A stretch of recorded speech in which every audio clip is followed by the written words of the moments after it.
Hi all, welcome to mint.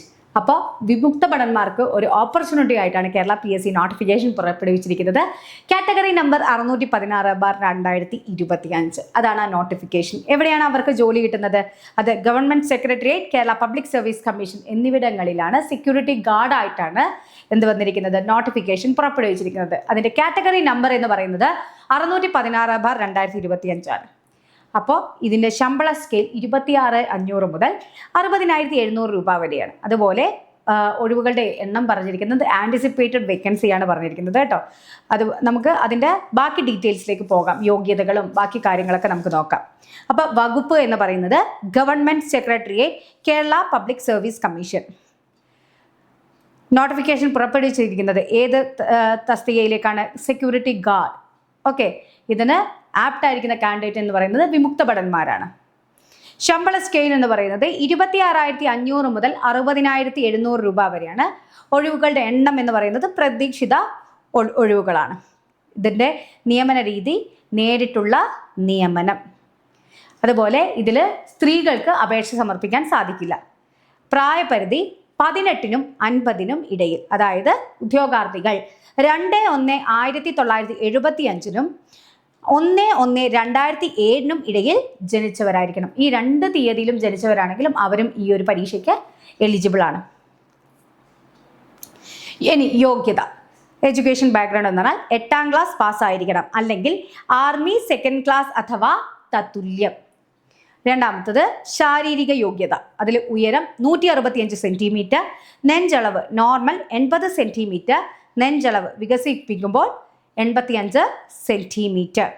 ഇനി പട്ടികജാതി പട്ടികവർഗ ഉദ്യോഗാർത്ഥികൾക്ക് കുറഞ്ഞ ഉയരവും നെഞ്ചളവും യഥാക്രമം 160 സെൻറ്റിമീറ്റർ, 75 സെൻറ്റിമീറ്റർ ഉണ്ടായിരിക്കണം. അതായത് ഉയരം 160 സെൻറ്റിമീറ്ററും നെഞ്ചളവ് 75 സെൻറ്റിമീറ്ററും. എന്നാൽ കുറഞ്ഞ നെഞ്ചളവ് 5 സെൻറ്റിമീറ്റർ, അതായത് 75-ന്ന് 5 കുറയ്ക്കുക, 70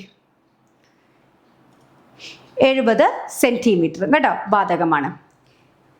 അടുത്തത് അപേക്ഷ സമർപ്പിക്കേണ്ടത് നമുക്കറിയാം എന്താണ്. നമ്മുടെ കേരള PSCയുടെ ഒഫീഷ്യൽ വെബ്സൈറ്റിലൂടെ വേണം, നമ്മുടെ പ്രൊഫൈലിലൂടെ വേണം. അതായത് കേരള PSCയുടെ ഒഫീഷ്യൽ വെബ്സൈറ്റിൽ നമ്മുടെ പ്രൊഫൈൽ 1 ടൈം രജിസ്ട്രേഷൻ ചെയ്ത് അതിലൂടെ വേണം അപേക്ഷ സമർപ്പിക്കാൻ.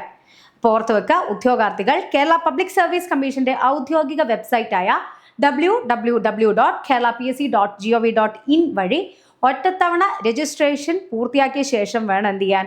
നമ്മുടെ പ്രൊഫൈലിലൂടെ വേണം അപേക്ഷ സമർപ്പിക്കാൻ. കാരണം ബാക്കി ഡീറ്റെയിൽസ് ഒക്കെ നമ്മുടെ പ്രൊഫൈലിലാണ് വന്ന് കിടക്കുക കേട്ടോ.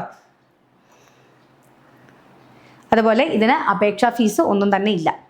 കേരള പബ്ലിക് സർവീസ് കമ്മീഷന്റെ ഔദ്യോഗിക വെബ്സൈറ്റായ www.keralapsc.gov.in നിർദ്ദേശങ്ങൾക്കും ഗസറ്റ് വിജ്ഞാപനത്തോടൊപ്പം ഭാഗം 2 ഉൾപ്പെടുത്തിയിട്ടുള്ള പൊതുവ്യവസ്ഥകളിലും വിജ്ഞാപനത്തിലെയും വ്യവസ്ഥകൾക്കും അനുസരിച്ചാണ് ഉദ്യോഗാർത്ഥികൾ അപേക്ഷ സമർപ്പിക്കേണ്ടത്.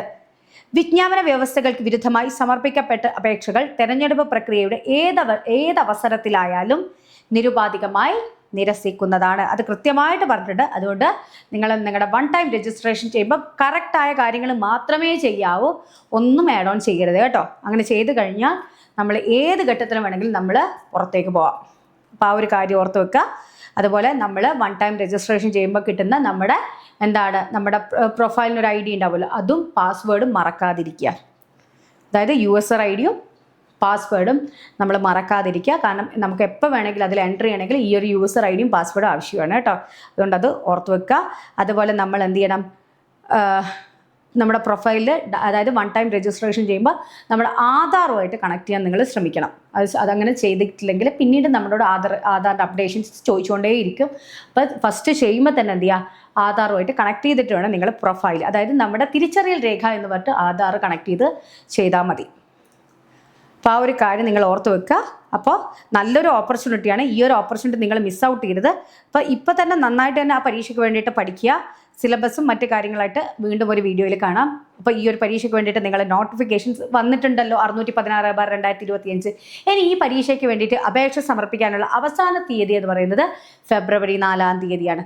അപ്പോൾ ഈ ഒരു സമയം നിങ്ങൾ ഈ ഒരു ഓപ്പർച്യൂണിറ്റി നല്ല രീതിയിൽ യൂട്ടിലൈസ് ചെയ്ത് കഴിഞ്ഞാൽ നിങ്ങൾക്കും ഒരു ഗവൺമെൻറ് ജോബ് അച്ചീവ് ചെയ്യാൻ സാധിക്കും. അപ്പോൾ ഇത് എന്ന് പറയുന്നത് വിമുക്ത ഭടന്മാർക്ക് മാത്രമുള്ളതാണ്.